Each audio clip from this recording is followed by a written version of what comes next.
Ram Ram. The Hanuman astro में मैं विनय द्विवेदी आप सभी का हार्दिक स्वागत करता हूं और मां भगवती से ये प्रार्थना करता हूं कि उनकी कृपा सदैव आप सब पर यूं ही बनी रहे। तो आज का ये वीडियो है तुला राशि वालों का। तुला राशि वालों का अगस्त का महीना कैसा रहने वाला है, क्या क्या शुभता लेकर आ रहा है अगस्त का महीना, क्या क्या घटनाएं घट सकती हैं और हमें क्या क्या सावधानियां रखनी है, इस पर बात करेंगे। आज इस वीडियो में बात करेंगे आपके स्वास्थ्य की, आपके कैरियर की, आपके शिक्षा की, आपके बिजनेस की, व्यापार की और आपके वैवाहिक जीवन की। और जो कुछ भी निगेटिविटी बनी है उसके लिए, उसको दूर करने के लिए बात करेंगे उपायों की। तो ये वीडियो बहुत ही इंपॉर्टेंट है और आप हमारे अगर चैनल पर नए हैं तो प्लीज़ सब्सक्राइब जरूर कर लीजिए चैनल, जिससे कि आप हमारा वीडियो आपको मिलता रहे। तो देखिए, वीडियो शुरू करने से पहले सबसे पहले जान लेते हैं कि तुला राशि वालों के स्वभाव के बारे में, यानी तुला राशि होती कैसी है। तो तुला राशि वाले देखिए जो जातक होते हैं बेहद रोमांटिक होते हैं। क्यों? कि तुला के स्वामी कौन है? शुक्र महाराज। लग्जूरियस लाइफ जीना पसंद करते हैं और ये बहुत कम उम्र में ही पैसा कमाना शुरू कर देते हैं, यानी एक सफलता अर्जित कर लेते हैं, ऐसा कह सकते हैं। तुला राशि वाले बेहद हर चीज़ों में, यानी कि सामाजिक कार्यों में बहुत बढ़ चढ़ कर हिस्सा लेते हैं और इस जो अपने पार्टनर के प्रति वफादार होते हैं। जो भी इनका पार्टनर होगा, स्पाउस होगा, उसके प्रति बहुत वफादार होते हैं और उनके चेहरे पे कभी मायूसी नहीं आने देते हैं। तुला राशि वाले न्याय प्रिय होते हैं, सच का साथ देने वाले होते हैं, सच का साथ देने में संकोच एकदम से नहीं करते हैं। अट्रैक्टिव पर्सनालिटी होती है इनकी और ये दूसरों की फीलिंग अच्छे से समझ लेते हैं। ये तो हो गई अच्छाइयाँ। अब इनकी थोड़ी सी कुछ बुराइयाँ भी होती हैं, कुछ अपने अंदर कुछ नेगेटिव चीज़ें भी होती हैं, उसको भी जानना ज़्यादा जरूरी है। तो क्या होता है, तुला राशि वाले जो है बहुत सेंसिटिव होते हैं अपने प्यार को लेके और ये हमेशा बैलेंस बना के चलना चाहते हैं लाइफ में। और ये क्या होता है, हर सिचुएशन को सोचते हैं मैं कंट्रोल कर लूँगा, उसके चक्कर में ये फंस जाते हैं। छोटी छोटी परेशानियां इनको बहुत परेशान कर देती हैं, बहुत जल्दी कर लेती हैं। जल्दीबाजी में कोई बड़ा फैसला ले लेते हैं जिससे ये दिक्कत में आ जाते हैं। तुला राशि वाले जो होते हैं इनको चॉइस और डिसीजन पर ज़्यादा निर्भर रखते हैं। जैसे कई बार वह दूसरों की ख्वाहिशों को पूरा करने के लिए अपने शौक और इच्छाओं से समझौता कर लेते हैं। आलस्य इनकी सबसे बड़ी कमजोरी है, ये समझ लीजिए। आलस्य अगर इनका दूर कर दें तो ये चीज़ों में बहुत सारी आगे बहुत जल्दी बढ़ सकते हैं। और ये क्या करते हैं कि कहीं भी इनको असुविधा महसूस हुई, कहीं कुछ होता तो ये दूसरों से कह नहीं पाते हैं, कि अपनी बातों को दूसरे से कह नहीं पाते, अपनी फीलिंग्स को दूसरों से शेयर नहीं कर पाते हैं। ये तो इनकी कमियां हो गई। अब चलिए कुंभ राशि वालों के बारे में बात हो गया। अब मैं बात करता हूं कि कुंभ नहीं, तुला। तो तुला राशि वालों के अगस्त माह में उनके कुंडली में किस भाव में, किस राशि में कौन से ग्रह गोचर कर रहे होंगे, इस पर बात करते हैं। तो देखिए, आपके पंचम भाव में यानी कि कुंभ राशि में राहु महाराज विराजमान रहेंगे। आपके छठे भाव में यानी कि मीन राशि में शनि महाराज विराजमान रहेंगे। आपके नवम भाव यानी कि मिथुन राशि में गुरु महाराज और शुक्र महाराज विराजमान रहेंगे। और आपके दशम भाव में यानी कि कर्क राशि में सूर्य महाराज और बुध महाराज विराजमान रहेंगे। आपके एकादश भाव में यानी कि सिंह राशि में केतु महाराज विराजमान रहेंगे। आपके द्वादश भाव यानी कन्या राशि में मंगल महाराज विराजमान रहेंगे। ये तो हो गई ग्रहों की स्थिति। अब मैं बात करता हूं आपके जीवन में, आपके अगस्त के माह में क्या क्या घटनाएं घटेंगी, उस पर बात करते हैं। और ये मैं कोशिश करूंगा समझा के करूं जिससे आप समझ सके चीज़ों को कि ऐसी घटना होगी तो क्यों होगी। देखिए, आपकी कुंडली में आपके लग्नेश हैं शुक्र महाराज, तुला राशि, शुक्र महाराज लग्नेश हो गए, मालिक हो गए। तो आपके कारक भाव के स्वामी कौन हो गए, यानी कारक ग्रह कौन हुए? शनि महाराज। पंचम भाव के स्वामी हैं शनि महाराज। तो शनि महाराज क्या है? वक्री हैं।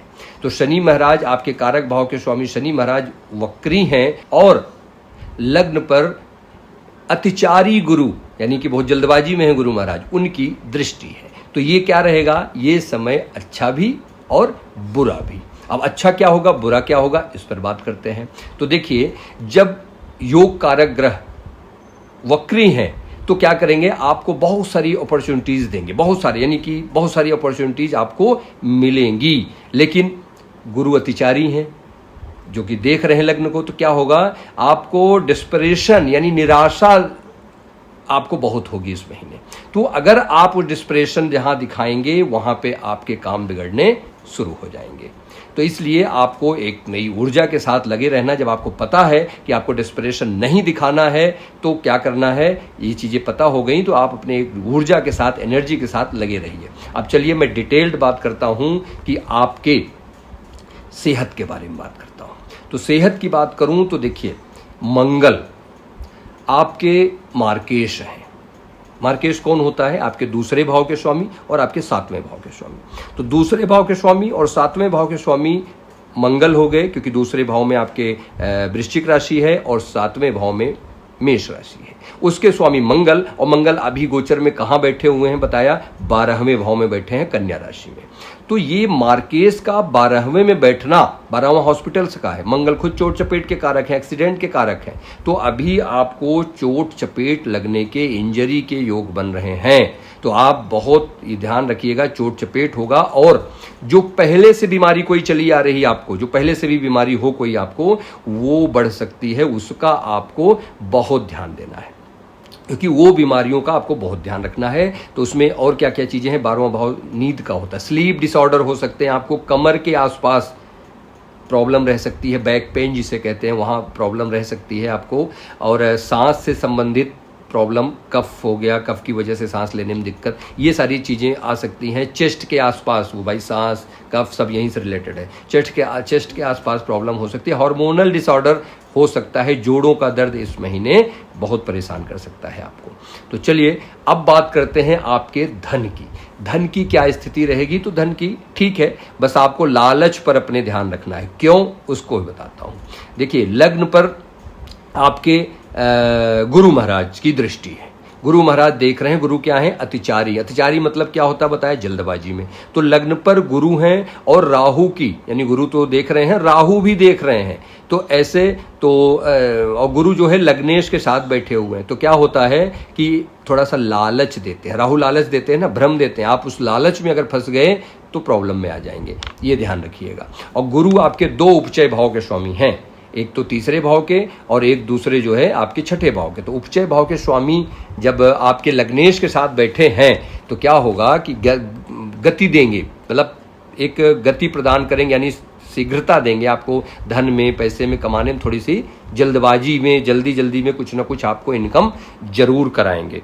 अब और देखिए, गुरु और शुक्र दोनों एक साथ बैठे हैं। कहाँ पे, आपके गुरु और शुक्र 9वां भाव, जिसको लक्ष्मी स्थान कहा जाता है, और वहाँ पर वो लक्ष्मी कुबेर नामक राजयोग बनाकर बैठे हैं। गुरु खुद धन कारक, संपदा कारक, शुक्र खुद लक्ष्मी कारक। तो ये दोनों लोग आपके भाग्य भाव में बैठे हुए हैं, लक्ष्मी कुबेर नामक योग बना के। तो धन की कमी तो नहीं रहने वाली है, बस क्या है, लालच में नहीं पड़ना है, क्योंकि वो बहुत भटकाएंगे आपको राहु महाराज। अब ये देखिए, ये थोड़ा सा शनि जो है आपके वक्री हैं, तो थोड़ा सा आपको क्या होगा कि मंदता रहेगी, थोड़ी सी जो चीज़ें आएंगी तो वो थोड़ा रुक के आएंगी, डिले होके आएंगी, चीज़ों में देरी होगी, ये है। अब बात करता हूँ खर्चों की। खर्च की अगर मैं बात करूँ तो खर्च देखिए, मंगल महाराज 12वें में बैठे हुए हैं, मंगल वाहन के कारक हैं, और तो आपके वाहन पर खूब खर्चे होने वाले हैं। आपका खर्च मशीनरी पे होगा, इलेक्ट्रॉनिक चीज़ों पे होगा, फ्यूचर प्लानिंग कुछ कर रहे हैं उस पे खर्च कर सकते हैं, चाहे वो इंश्योरेंस हो या इस सब टाइप की कुछ फ्यूचर प्लानिंग कर रहे हैं उस पे खर्चे होंगे। और घर में सीपेज वगैरह रहने के चांसेस बहुत हैं, उस पर आप खर्च कर सकते हैं, जैसे प्लम्बिंग वम्बिंग के ऊपर कुछ पाइप वाइप लीकेज हो, सीपेज हो, इस टाइप की चीज़ें भी हमको दिख रही हैं, इस पर खर्च करेंगे। बता ही दिया, इंश्योरेंस हो गया, ठीक है। और अपने स्पाउस के ऊपर भी आपके खर्च करने के आसार हैं। इलेक्ट्रॉनिक चीज़ें, इलेक्ट्रिक चीज़ें बहुत ख़राब होंगी, कहीं फ्रिज हो गया, टीवी हो गया, कूलर हो गया, इस सब चीज़ों पे भी खर्चे आपके दिख रहे हैं। चलिए अब बात करते हैं मोस्ट इम्पॉर्टेंट कैरियर की। कैरियर बहुत इंपॉर्टेंट है। तो कैरियर की अगर मैं बात करूं तो देखिए, 10वां भाव, कैरियर कहाँ से शुरू होता है, 10वां भाव माना जाता है कैरियर भाव का। तो कैरियर भाव 10वां भाव में वक्री बुध रहेंगे 11 तक। तो वक्री महाराज जब बुध रहेंगे तो वक्री होके बैठे हैं तो प्रॉब्लम्स देंगे कैरियर में आपके। कलीग से बहुत सावधान रहिएगा, ध्यान दीजिए। आपके कलीग जो हैं उनसे बहुत सावधानी आपको रखनी है, क्योंकि बुध कलीग के भी कारक होते हैं, तो उनसे बहुत सावधान रहिएगा। और दूसरी चीज मैं बात करूं तो जब तक वक्री हैं तो थोड़ी सी कम्युनिकेशन प्रॉब्लम, कह कुछ रहे हैं लोग समझ कुछ और रहे हैं। और 17 तारीख तक वहां पर दिग्बली सूर्य बैठे रहेंगे। 17 तारीख तक, 17 को सूर्य महाराज यहां से गोचर कर जाएंगे, लेकिन 17 तक सूर्य महाराज वहां दिग्बली सूर्य बैठे हैं। तो अथॉरिटी वो तो देंगे आपको, एक अच्छा सा मतलब जिसको कहते हैं ना अथॉरिटी देना। प्रमोशन के भी योग 17 तक आपके अच्छे बन रहे हैं। अगर आपकी कुंडली में दशा महादशा अच्छी चल रही है तो आपके प्रमोशन के भी योग बना रहे हैं वहां पर बैठकर। और दूसरी बात मैं करूं कि आपके सूर्य जब 17 को एकादश में जाएंगे, सूर्य महाराज 17 तारीख को आपके 10वें भाव से निकलकर एकादश भाव में जाएंगे, तो धन भाव है, वो धन भाव के स्वामी हैं, मतलब सॉरी लाभ भाव है, लाभ भाव के स्वामी सूर्य जब अपने ही घर में जाएंगे तो धन तो दिलाएंगे ही दिलाएंगे, यानी धन वृद्धि कराएंगे। इसके बाद मैं बात करूं तो आपके धन वृद्धि करा दिए, बता दिया, लेकिन प्रॉब्लम क्या है, बॉस का हाउस कौन सा होता है, 9वां भाव। तो 9वां भाव से तीसरे सूर्य और केतु, तो क्या होगा, बॉसेस से लड़ाई झगड़े करा देंगे। आप बॉसेस से बहुत अलर्ट रहिएगा, उनसे सावधान रहिएगा, उनसे बहुत बचा के बात करिएगा। और 21 तारीख को शुक्र जब 10वें भाव में चले जाएंगे, यानी कि अभी आपके 9वें भाव में है, 21 तारीख को 9वें से निकल के 10वें में जाएंगे। तो जब 10वें में 21 तारीख को शुक्र जाएंगे तो आप, और जो कि खुद अष्टम के स्वामी हैं और 12वें भाव के स्वामी बुध के साथ बैठे हुए हैं, देख रहे हैं ना। तो जब शुक्र 10वें से संबंध बनाएंगे और अष्टम के स्वामी हैं, 12वें बुध के साथ बैठे हैं, तो जॉब भी जाने के आसार हैं, ये ध्यान रखिएगा। 21 तारीख के बाद जिन लोगों की कुंडली में महादशा अंतरदशा अच्छी नहीं चल रही है, उनके नौकरी जाने के भी योग बन रहे हैं, बहुत बचा के रहिएगा। और उसके बाद बुध भी 10वें से 12वें है, भाई 10वें भाव से बुध कहाँ बैठे हैं, 12वें, यानी 9वें भाव में बैठे हैं। तो बुध भी 10वें से 12वें बैठे हैं, तो जो है आपके नौकरी जाने के योग तो बहुत प्रबल हैं, ये ध्यान रखिएगा। खासकर अपनी कुंडली को देखिएगा तो उसके हिसाब से काम करिए। और दूसरा, ऑफिस पॉलिटिक्स बहुत रहेगी।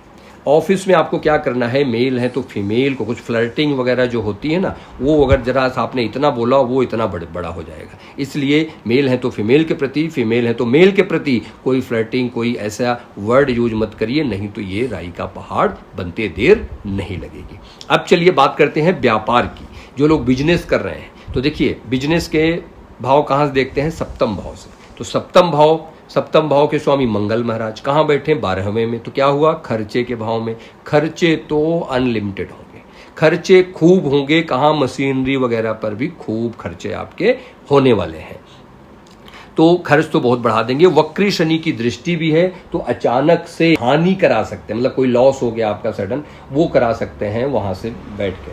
तो अब इसमें आपको प्रॉब्लम कहाँ पे है कि जैसे कि आपको शनि और मंगल का समसप्तक योग बन रहा है, तो कुछ इसको पॉजिटिव ले जाइए। जैसे आप खर्चे तो बढ़ा रहे हैं, कहाँ बढ़ाएंगे, आप बताया मशीनरी पे, इसमें तो आप क्या करिए, मशीनरी अपनी चेंज लाइए अपने अंदर। मैन पावर, शनि मतलब मैन पावर, मंगल मतलब मशीनरी। तो शनि देख रहे हैं ना, तो क्या होगा कि मशीनरी पर खर्चे कराएंगे, तो आप मशीनरी को बदलाव लाइए, अपने अच्छे अनुकूल बनाइए अपने काम के प्रति, मैन पावर अच्छे लाइए, उन पे खर्च करिए। तो क्या होगा कि आपके इसमें बढ़ेंगे, इसके जो कार्य है, जो आपका बिजनेस है, वो आगे बढ़ेगा, ग्रो करेगा। 17 तारीख को सूर्य एकादश में जाएंगे, तो जो है एक ग्रहण दोष भी बन रहा है, केतु बैठे हुए हैं वहां पे साथ में, तो कुछ सरकारी बाधा आने के आसार दिख रहा है। अगर कोई सरकारी कार्य आपका रुका हुआ है, जो भी नहीं करा पा रहे, उसको करा लीजिए, नहीं तो प्रॉब्लम आएगी, उसमें प्रॉब्लम्स आएंगी।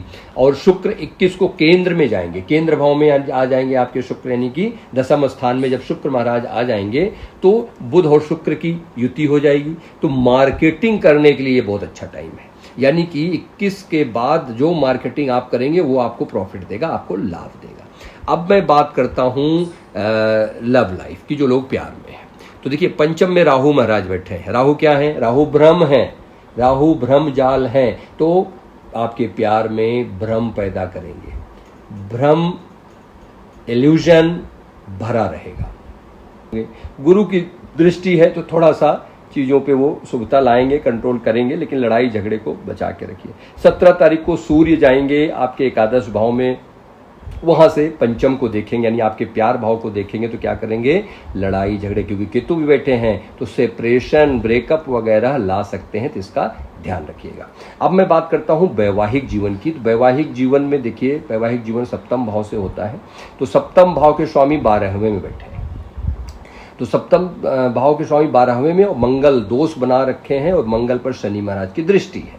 तो ये इस सब लिहाज से थोड़ा सा मैं अच्छा नहीं कह सकता, क्योंकि लड़ाई झगड़े बहुत रहेंगे आप लोगों के बीच में, और कभी कभी तो ऐसे लड़ाई होगी जो आप लोगों के बीच में, आप लोगों की वजह से नहीं, किसी तीसरे वजह के लोगों की वजह से लड़ाई होगी। अब उस पर हम देखते हैं, मंगल की दृष्टि भी है सप्तम पर, भले वो उसी भाव के स्वामी हैं लेकिन मंगल की दृष्टि सही नहीं होता है। और जब इनमें थोड़ा सा केतु की भी दृष्टि बनी हुई है तो क्या करेंगे, थोड़ा सा दूरियां बनाते, चाहे मेंटली दूरी हो चाहे वो आपकी फिजिकल दूरी हो, थोड़ा सा वो दूरियां बनाते हैं। तो थोड़ा गुस्सा रहेगा, अग्रेशन रहेगा मंगल की वजह से, इस पर ध्यान दीजिएगा। वैवाहिक जीवन को अपने थोड़ा सा अच्छे से लेकर चलिए। अब मैं बात करता हूँ स्टूडेंट की, जो बच्चे पढ़ रहे हैं।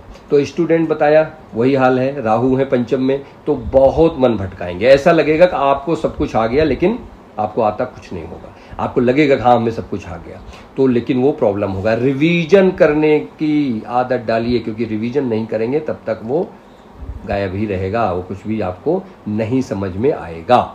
और बता ही दिया कि भाई थोड़ा सा आपको ध्यान भटकेगा। शनि वक्री हैं, क्योंकि पंचमेश शनि वक्री हैं तो चीज़ों में देरी होगी, आपके थोड़ी सी डिले बना रहेगा। शनि छठे में है तो एग्ज़ाम वगैरह के लिए बहुत अच्छा है, आप कोई एग्ज़ाम देना चाह रहे हैं, ये सब चीज़ें बहुत अच्छा है। और 11 तारीख को बुध जब मार्गी हो जाएंगे, बुध स्टूडेंट के कारक है, जब मार्गी हो जाएंगे थोड़ी सब चीज़ें अच्छी होनी शुरू हो जाएंगी। 21 तारीख को शुक्र महाराज जब आपके जाएंगे दसम भाव में, बुध के साथ बैठेंगे तो फिर से मन भटकाना शुरू करेंगे, तो इसलिए उनका ध्यान रखिएगा, मन मत भटकने दीजिए। चलिए अब मैं बात करता हूं उपायों की। तो उपाय में क्या करना है, इन उपायों से आपके जो सेहत में, आपके कैरियर में, आपके व्यापार में जो कुछ भी मंदता है, जो कुछ भी निगेटिविटी है, वो अवश्य दूर होगी। वो क्या है, नोट करिए, काली माता जी के मंदिर में जाना है, वहां पर नारियल भेंट करना है उनको नारियल चढ़ाइए काली माता जी को, और सरसों के तेल का दिया जलाइए, और चावल दूध का दान करते हैं तो आपके जीवन में जो कुछ भी निगेटिविटी बनी है अगस्त माह में वो अवश्य दूर होगी। चलिए आज के लिए ही इतना ही, मिलते हैं नेक्स्ट वीडियो में, तब तक के लिए नमस्कार।